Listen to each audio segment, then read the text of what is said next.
اصال ثواب کی مجلس ہے اور تقریر کا موضوع ہے شفاعت. اشارہ ہو رہا ہے اور پورے بتانا ہے آپ حضرات آئے ہیں تو اس کی تلاوت کرتے رہے ہیں.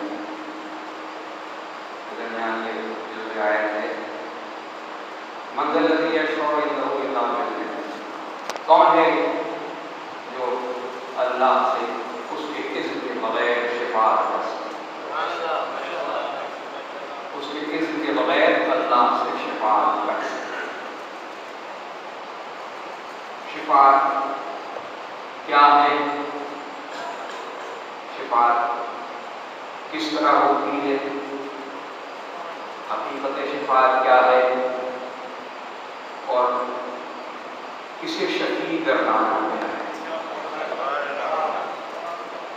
یہ وہ بات ہے کہ جن پر مختصر سے گفتگو کی جائے گی.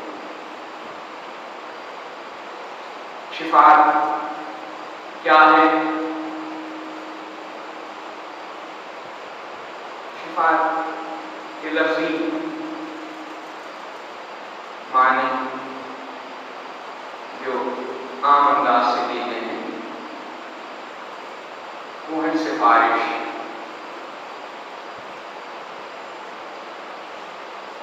شفاعت لفظ شفا سے بنا ہے جس کے مفہوم میں الحاق ہوتا ہے کہ ایک کو دوسرے کے برابر کرنا. اور جب ہم اس مفہوم کے ساتھ غور کرتے ہیں تو عام روش یہ ہے کہ چونکہ معاشرہ ہمارا ان کیفیتوں سے دو چار ہے کہ جہاں سفارش کا نام آئے تو ذہن میں فوراً یہ خیال آتا ہے کہ سفارش نام ہی ہوتا ہے ناجائز سفارش. حالانکہ ایسا نہیں ہے. سفارش جائز بھی ہو سکتی ہے، ناجائز بھی ہو سکتی ہے. کسی نااہل کی سفارش کرنا ناجائز سفارش کہتا ہے، کسی اہل کی سفارش کرنا جائز سفارش کہتا ہے. دونوں ہے تو دونوں سفارش ہیں، لیکن اہل کی ہونا چاہیے یا نااہل کی ہونا چاہیے. اگر نااہل کی سفارش کی گئی تو نہ صرف یہ کہ جس کی سفارش کی گئی وہ بھی مقبول ہے اور جس نے سفارش کی وہ بھی مقبول ہے.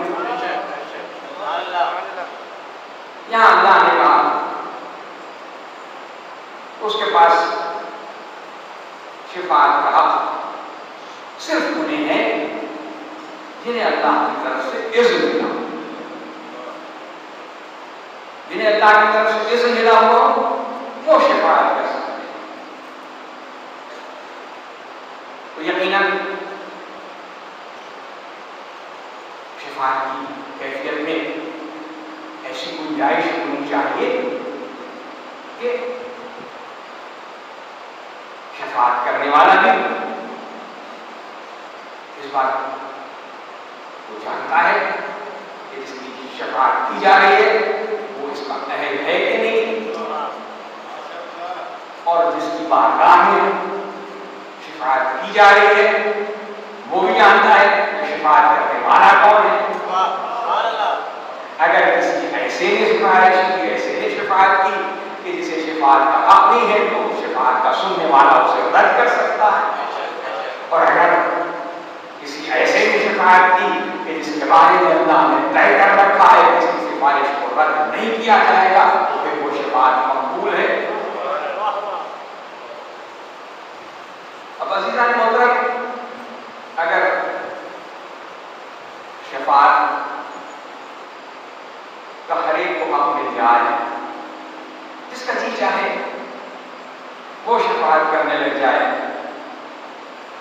تو یہ خیال اس آیت کے ذریعے سے رد ہو جاتا ہے کہ کوئی شفاعت نہیں کر سکتا سوائے اس کے جو اللہ کے پاس سے اذن یافتہ ہو. جو اللہ کے پاس سے اذن یافتہ ہو. اذن یافتہ کسے کہتے ہیں؟ جس کو اللہ نے اجازت دے رکھی ہے.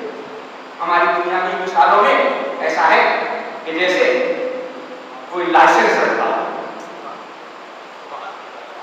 لائسنس رکھتا ہو، آپ کو بڑی اچھی گاڑی چلانی آتی ہے، بہت سندر ڈرائیو کریں آپ، لیکن سڑک پر اس وقت تک آپ نہیں آ سکتے جب تک حکومت کا عطا کردہ لائسنس آپ کے پاس نہیں۔ کیوں؟ حکومت نے قانون بنا رکھا ہے کہ ہم جسے اجازت دیں گے وہ گاڑی چلا سکے گا، اور ایسے بہت سے شعبے ہیں کہ جس میں ان لوگوں کو جنہیں کام آتا ہے لیکن ہاتھ لگانے کا حق نہیں۔ ہمارے ملک میں تو خیر قانون کی حکمرانی ماشاء اللہ ہے، جن ممالک میں قانون کی حکمرانی ہے وہاں الیکٹرک کے کام کو جاننا ضروری نہیں ہے، وہاں لائسنس ضروری ہے۔ آپ کے گھر میں سوئچ خراب ہو جائے تو ان ملکوں میں آپ کسی ایسے سے اس کو درست نہیں کروا سکتے کہ جو کام کو جانتا ہے لیکن لائسنس نہیں رکھتا۔ لائسنس رکھنا ضروری ہے، بغیر لائسنس کے نہیں ہو سکتا۔ تو اس دنیاوی مثال کے ذریعے سے اس بات کو سمجھا جا سکتا ہے کہ جب اللہ کے پاس کوئی شفاعت کے لیے جائے تو اس کا اذن یافتہ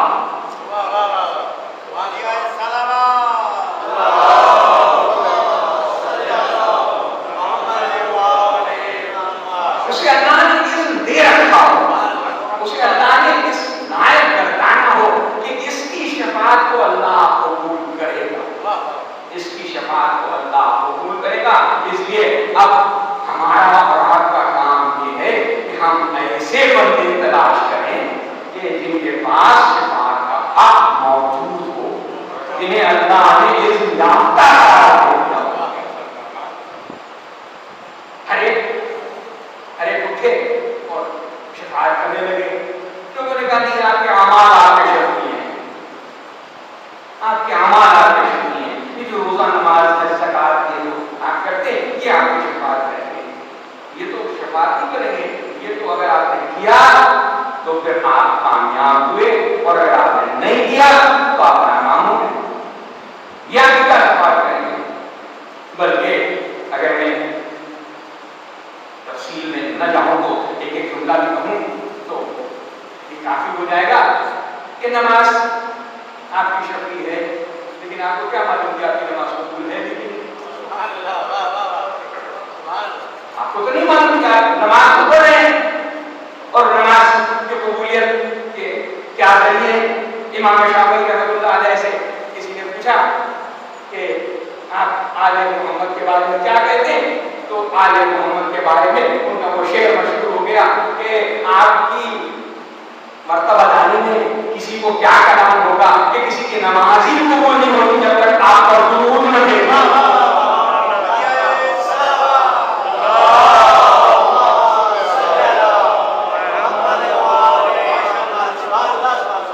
تو پہلے نماز کو تو اس لائق بنایا جائے کہ نماز شفاعت کے لائق ہو سکے۔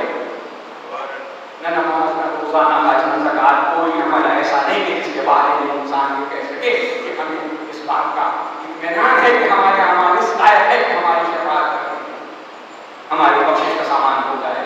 نہیں، ہمیں نہیں معلوم، اور شفاعت کہتے ہی اسی وجہ سے ہیں، سفارش کی ضرورت نہیں وہاں ہوتی ہے۔ دنیا کے مثال سے اس بات کو سمجھنے کی کوشش کریں کہ جب امتحانات ہوتے ہیں تو طلبا جانتے ہیں کہ کبھی کبھی ایسا ہوتا ہے کہ امتحان کا پرچہ بڑا سخت آ گیا، بڑا سخت پرچہ آ گیا، جو پڑھایا گیا تھا وہ نہیں آیا، جو سلیبس میں تھا اس سے باہر آ گیا۔ اب اس کے دو طریقے ہیں، ایک تو یہ کہ کچھ لڑکے کھڑے ہو گئے، انہوں نے کہا بائیکاٹ، ہم نہیں دیں گے یہ پرچہ۔ ٹھیک ہے، آپ نہ دیں، فیل ہو گئے۔ اب اس میں سے کچھ شریف لڑکے ہیں، انہوں نے کہا کہ نہیں، ہم وہی پرچے کا بائیکاٹ نہیں کریں گے، ہم دیں گے، کچھ کوشش کریں گے، کچھ حل کریں گے پرچے، باوجود اس کے کہ سخت ہے پرچہ لیکن ہم اسے حل کریں گے۔ اب جب ممتحن کے پاس وہ پرچہ آیا اور بورڈ نے اس کو دیکھا تو یہ تو سارے کے سارے فیل ہو جائیں گے، یہ تو سارے کے سارے فیل ہو جائیں گے۔